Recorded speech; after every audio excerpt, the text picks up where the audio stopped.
G'day, this is Paul Rowe. It's 1924. Picture a lonely homestead beyond Cobar in the far west of New South Wales. The Reverend Stanley Drummond and his wife Lucy sit shocked by the sudden exit of the father of the family from the meal table, sobbing uncontrollably. His wife explains her husband was shattered by the loss of both their teenage sons in the space of 2 years. Medical help was too far away. The Drummonds never forgot the anguish they felt at that kitchen table. The burden on their heart grew as they pushed their vehicle northwest towards Tibooburra. They found stationed families with children, some suffering from trachoma, malnourishment, misshapen limbs, neglected teeth and other illnesses. Stanley wrote 2 words in bold print over and over in his journal of that trip: too late. Months later, sitting 800 kilometres away on Manly Beach, recovering from an operation, a picture of those neglected kids romping in the surf formed in his mind. The dream exploded into a scheme.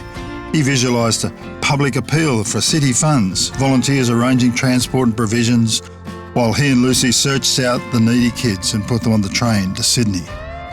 Drummond was blunt, forceful and unstoppable. A co-worker summed up the next 20 years: without one concrete thing in the way of support, Stan Drummond showed you the nation-sized job he went striding towards, and you suddenly saw what he saw. You had to leave everything else and travel alongside. He didn't waste time in talk or empty promises. He did things. Soon trainloads of children from the far west were playing on the sand of Manly Beach. Medical professionals gave their services freely. Drummond's creed was simple: need knows no creed. He would not tolerate discrimination on the grounds of race or religion. He demanded the best medical and dental care and the best food and accommodation. Stanley and Lucy's prodigious mercy missions became legendary, like a 1,600-kilometre round trip just to bring 2 children in for medical attention and a holiday.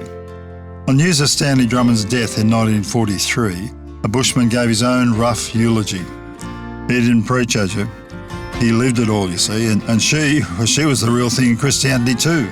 We need plenty of their kind. A doctor in Sydney said that they were driven by what Jesus of Nazareth had said: as you do this for the least of these, you did it for me. So, if you're ever at Manly Beach, pause outside the Royal Far West Children's Facility and say thanks for these 2 Australian heroes, Stanley and Lucy Drummond, who left the footprints of Jesus on Australia. If you'd like to hear more stories about Australia's Christian heritage, you can go to the outbackhistorian.com.au. This has been Paul Rowe. I'll catch you down the track.